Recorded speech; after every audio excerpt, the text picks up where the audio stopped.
In a recent study by the TomTom Traffic Index, Metro Manila had the worst traffic congestion among metropolitan areas in the world last year. It topped 386 other metro areas in the world, with a congestion level of 52% and an average time travel of 25 minutes and 30 seconds per 10 kilometers. Joining us now to talk about the findings is UP National Center for Transportation Studies Research Fellow Regin Regidor. Good afternoon, Professor. Thank you for being here once again. Hi, good afternoon, Sam.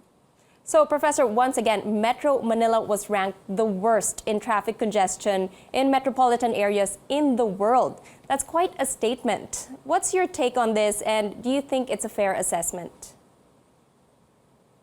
I would think it's a fair assessment considering that traffic has been worsening ever since we came back from the pandemic. And I think it's evidenced from the poor quality of our public transportation, as well as the increase in the number of car users. Right. The past months, I think we've seen record sales on vehicles. And that is perhaps due to the incentives given for hybrid and electric vehicles, which are given certain incentives like exemption from coding. Yeah. Well, before the pandemic, traffic was already bad to begin with. And in this study, their data says that average travel time spent in Metro Manila increased by 50 seconds per 10 kilometers.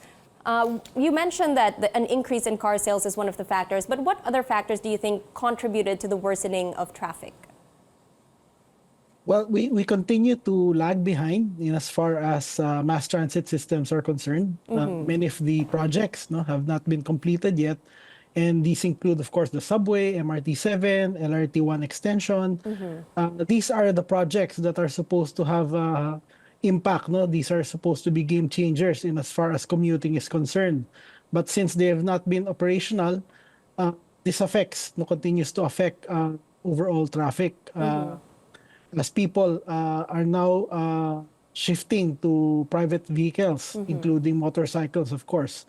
And that would continue to contribute to the worsening of traffic in Metro Manila. So obviously much needs to be done, but in your institution's monitoring, what is the government doing so far in order to combat this, and what can be improved to address this problem? Well, there are many programs, initiatives by the government, and among them, of course, would be the quite controversial route rationalization and the modernization of public transportation. So that's there, but of course, there are flaws, and there needs to be some improvements in order for us to be able to accept the proposals in terms of modernization and rationalization. Of course, there needs to be efforts to provide alternative modes of transport or alternative modes of commuting, and that includes active transportation in the form of cycling and walking. So there are projects here and there regarding that, but of course, there needs to be more concerted, comprehensive efforts in order to strengthen these initiatives and see impacts on overall traffic. Sir, there are latest tech solutions actually that can help monitor and study traffic data, especially like AI. Do you recommend the use of AI and these other tech innovations in improving our traffic situation? Yes, definitely. There's promise for the applications that we have right now.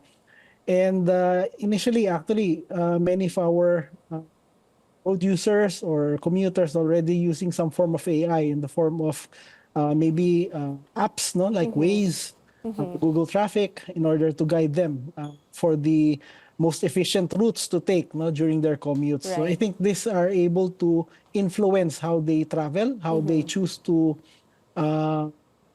travel, including the time of travel, when they have to leave their homes or when they have to leave their offices in order to reach their homes with the shortest travel time. And sir, before we go very quickly, what is your projection of the transport situation in NCR by the end of this year naman?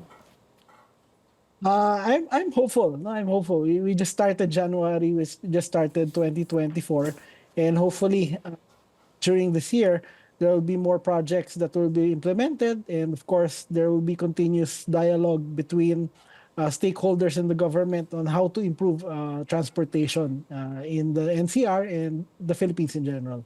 Well, that's good to know, sir. Thank you, UP National Center for Transportation Studies Research Fellow Jose Regin Regidor.